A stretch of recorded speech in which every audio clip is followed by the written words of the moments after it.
வணக்கம் மாணவர்களே, அனைவரும் நலமாக இருக்கிறீர்களா? அனைவரும் வீட்டிலேயே நலமாக இருப்பீர்கள் என்று நான் பெரிதும் நம்புகிறேன். இந்த காணொளியில் நாம் காணவிருப்பது பரேகோடா நீலாம், சிஸ்டம் ஐக்யூ நீலாம். ஓகே, ஐக்யூ நீலாம் என்பது நமது அரசாங்கம், அதாவது கல்வி அமைச்சு சமீப காலமாக அறிமுகப்படுத்தப்பட்ட ஒரு திட்டம். இத்திட்டத்தை நாம் எப்படி எளிய முறையில், அதாவது மாணவர்களுக்கு புரியும் முறையில் நாம் செய்து முடிக்க முடியும் என்பதை நான் இந்த காணொளி வழியில் உங்களுக்கு விளக்க உள்ளேன். மடிக்கணினி இல்லாத மாணவர்கள் என்ன செய்யலாம், எப்படி செய்யலாம்? ஓகே, மடிக்கணினி இல்லாத மாணவர்கள் உங்களிடம் அல்லது உங்கள் பெற்றோர்களிடம் உள்ள திறன்பேசி வழியாகவே இந்த வாரத்தை நீங்கள் நிறைவு செய்ய முடியும். அது எப்படி அப்படின்றத நம்ம பார்க்கலாம். திறன்பேசியில நீங்க உங்களுடைய இணையதளம், அதாவது கூகுள் குரோம் இருக்கும். நீங்க அந்த கூகுள் குரோம் பட்டனை அழுத்தினீங்கன்னா இந்த பக்கம் உங்களுடைய திறன்பேசியில பார்க்கலாம்.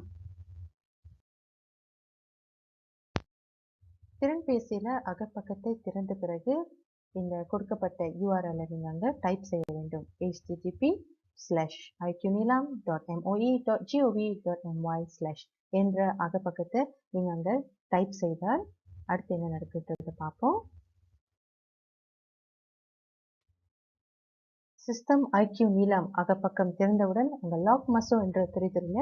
லாக் மசோ சைன் இன் வித் ஐடி டெலிமா அப்படின்ற பக்கத்தை வந்து நீங்க அழுத்த வேண்டும். அடுத்ததாக உங்களுடைய மின்னஞ்சல் முகவரி, ஐடி டெலிமா மின்னஞ்சல் முகவரியை இந்த இடத்துல நீங்க டைப் செய்ய வேண்டும். இமெயில் அல்லது தொலைபேசி இருக்குல்ல, அங்க வந்து மின்னஞ்சலை, உங்களுடைய ஐடி டெலிமா மின்னஞ்சலை டைப் செய்ய வேண்டும். ஐடி டெலிமா மின்னஞ்சல் முகவரியை டைப் செய்த பிறகு உங்களுக்கு கொடுக்கப்பட்ட கடவுச்சொல், அதாவது பாஸ்வேர்ட், மாணவர்களுக்கு கொடுக்கப்பட்ட அந்த பாஸ்வேர்டையும் நீங்க டைப் செய்ய வேண்டும். அதன் பிறகு ஐக்யூ நீலாம் 2.0 அந்த சிஸ்டம் வந்து அப்படியே உங்களுடைய திறன்பேசியில பார்க்கலாம். நீங்கள் பார்க்க வேண்டியது வந்து மாணவர்களின் விவரம், உங்களுடைய பெயர் அங்க வந்திருக்கா அப்படின்றத உறுதி செய்ய வேண்டும். உங்களுடைய பெயரோட கீழ் பகுதியில் பார்த்தீங்கன்னா உங்களுடைய பள்ளியின் பெயர் இருக்கும். பள்ளியின் பெயர், வகுப்பு, லாக் மசோ, அதாவது உங்களுடைய எப்போ முதலாவதாக நீங்க இந்த சிஸ்டம்ல போனீங்க, அடுத்து எப்போ இறுதியாக நீங்க அதை பார்த்தீங்கன்ற விவரங்கள் நேரத்தோட அங்க குறிப்பிடப்பட்டிருக்கும். அடுத்ததாக பாக்யான் A, இதுவும் உங்களுடைய தொலைபேசியில பார்க்கலாம். முதல் பாக்யான் Aல நீங்கள் படித்த அந்த புத்தகத்தின் தலைப்பு, மொழி, தயாரித்த ஆண்டு, தயாரித்தவர், அதாவது இன்னொன்று வந்து பதிப்பகம், எந்த பதிப்பகம்ன்றதை வந்து நீங்க இங்க நிறைவு செய்ய வேண்டும்.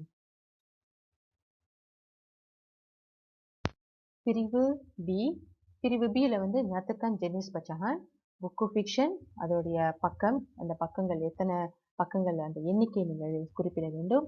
புக்கான் ஃபிக்ஷன், அடுத்து புக்கான் புக்கு. நீங்கள் அந்த சில பிழை அந்த இடத்துல நீங்கள் கிளிக் செய்தீங்கன்னா என்ன மாதிரியான எந்த வகையை சேர்ந்தது அப்படின்னு சொல்லி நிறைய மாதிரிகள் உங்களுக்கு கொடுத்துருப்பாங்க, அதை நீங்கள் தேர்ந்தெடுக்கலாம். கீழே பஹான் டிஜிட்டல். இதை தவிர்த்து நீங்க இணையதளத்துல வேற எதுவும் வாசிப்பு நடத்திருப்பின் அந்த இணையதளத்தில் அகப்பக்க முகவரி இருக்கு இல்லைங்களா, அதை நீங்க காப்பி அண்ட் பேஸ்ட் இந்த இடத்துல நீங்க செய்தீங்கன்னா அங்க வந்துடும்.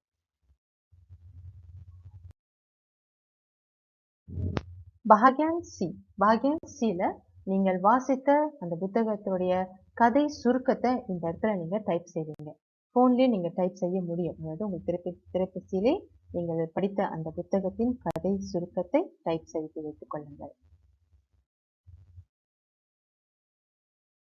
அடுத்ததாக பாக்யான் D, இந்த பிரிவில் நீங்கள் இந்த புத்தகத்தை வாசித்த பிறகு என்ன மாதிரியான நடவடிக்கை மேற்கொண்டீர்கள், அதாவது கதை சுருக்கம் கட்டாயம் இருக்க வேண்டும். இதனை தவிர்த்து வேறு ஏதேனும் நடவடிக்கை நீங்கள் மேற்கொண்டிருந்தால் எந்த நடவடிக்கை அப்படின்றத அந்த இடத்துல நீங்க கிளிக் செய்தால் அங்க ப்ளூ பட்டன் தெரியுது இல்லையா, நீல வண்ணத்தில், அந்த மாதிரி அங்க மாறிடும்.